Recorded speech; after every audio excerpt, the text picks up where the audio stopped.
dire, la phrase « la Chine est inarrêtable », j'ai surtout retenu « la renaissance de la Chine est inarrêtable ».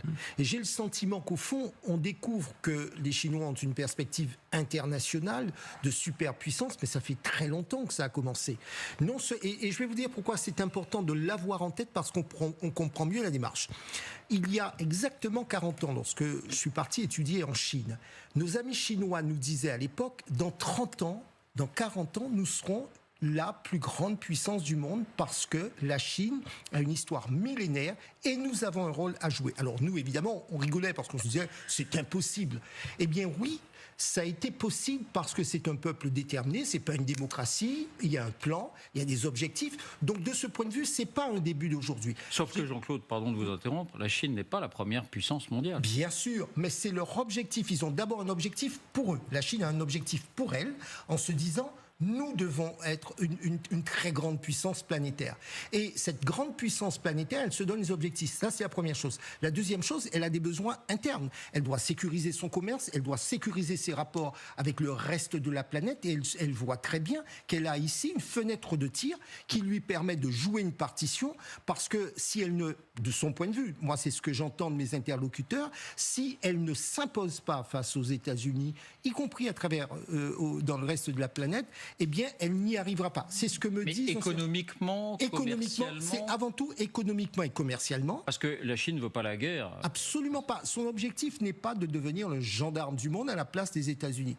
Mais c'est d'assurer la puissance économique, parce que cette puissance économique lui permet d'assurer de stabiliser sa politique. Et le président chinois a dit tout à l'heure, il a dit le socialisme à la chinoise. Ça a toujours été la formule, ça a été sur le plan économique, ils étaient relativement libéraux, et sur le plan interne, toujours socialiste, toujours à sensibilité communiste. Mais quelle est la vraie menace parce que, autrement dit, nous qui sommes attachés à la démocratie imparfaite, aux droits de l'homme, application à géométrie variable, tout le monde le sait et on ne va pas jouer les modèles, mais qui sommes attachés à ces objectifs, à ces valeurs, que doit-on craindre? Voilà, pour le dire concrètement, Isabelle. Justement, vous l'avez, la réponse est dans votre question. On doit craindre un affaiblissement de la démocratie au sein du monde. Ces puissances comme la Chine et la Russie, par exemple, luttent en sous-main depuis des années au sein des institutions internationales pour essayer d'affaiblir en fait la mise en place des valeurs de l'Occident, c'est-à-dire les droits de l'homme, les droits humains, etc. pour paralyser en fait leur application, pour réformer de l'intérieur un système international qui est trop contraignant selon elle. Donc en fait le vrai danger, c'est la généralisation de systèmes autocrates absolument partout. L'autre danger, c'est en fait la poursuite de l'utilisation de la force, parce que ces puissances font exactement le contraire de ce qu'elles disent. Elles promeuvent la paix, le respect des voisins, mais Vladimir Poutine fait exactement le contraire avec l'Ukraine, et Xi Jinping va sans doute faire exactement le contraire avec Taïwan. Donc ces pays vont reconstituer, qui ont un usage totalement décomplexé de la force, vont reconstituer leur empire pour avoir leur zone d'influence. Donc c'est une fausse paix. Donc évidemment, si ce système se généralise, il va affaiblir les démocraties européennes, il va faire tomber des pions au sein de l'Europe, il va y avoir de plus en plus de pays qui rejoindront ce camp-là. Les institutions internationales vont complètement s'effondrer, puis après on pourra mettre une croix définitive sur le droit international. Oui, mais attention Isabelle, à mon avis, ça n'est pas un objectif, c'est une conséquence. L'affaiblissement de nos valeurs, de nos démocraties. Qui est déjà en cours. Ça sera une conséquence. L'objectif, c'est de remplacer le modèle occidental. En tout cas, par d'autres valeurs et par un autre fonctionnement politique. Donc c'est quand même aussi un objectif. Alors, votre sentiment, quand on pose la question directement, quelle est au fond la vraie menace? Général et Vincent. Alors, d'abord, je pense qu'il faut toujours prendre un petit peu de recul de l'avenir, etc., par rapport au siècle des humiliations. Il ne faut pas oublier ce que les puissances occidentales ont imposé à la Chine pendant ce siècle des humiliations. Le 19e siècle. Oui, 19e siècle. Pour une civilisation extrêmement ancienne, bien plus ancienne que la nôtre. Et donc, aujourd'hui, ils se replacent dans ce cadre-là. En revanche, quand on se place vers le futur, cette démonstration de puissance, c'est très bien. Mais la Chine oublie qu'elle est, dans un siècle, démographiquement en train de mourir.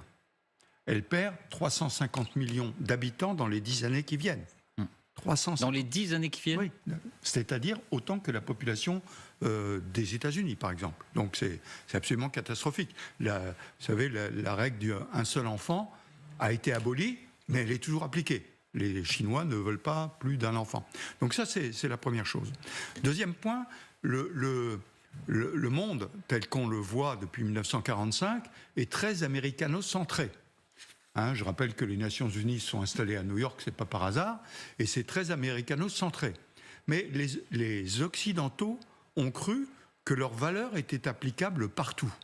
Or, elles ne sont pas applicables partout. Moi, je l'ai vécu aux Nations Unies. Je vais vous dire, le droit des femmes, les gender issues, etc., vous avez la moitié des pays qui regardaient en disant « mais de quoi vous parlez là ?» Donc, et aujourd'hui, en plus, les États-Unis se tirent une balle dans le pied. Monsieur Trump lui-même se sépare des valeurs, entre guillemets, européennes. Il n'y a qu'à voir le discours de M. Vance qu'il est venu faire en Europe. Donc, si vous voulez, les Chinois, là, c'est du pain béni, tout ça. Mais je voudrais juste modifier quelque chose, la perception qu'on a sur les deux réunions. Parce qu'il y a deux réunions.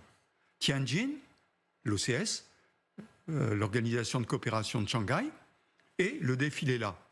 Juste un absent. L'Indien, il n'est pas présent aujourd'hui à Pékin. Il était présent lors de la première réunion. Et pas là. Il n'est pas là aujourd'hui. Donc, si vous voulez, il ne faut pas s'imaginer qu'on a un bloc qui va changer tout. Il y a une volonté, et ça on le voit bien par les trois niveaux que sont l'OCS, que sont l'alliance entre la Russie et la Chine, et que sont les BRICS.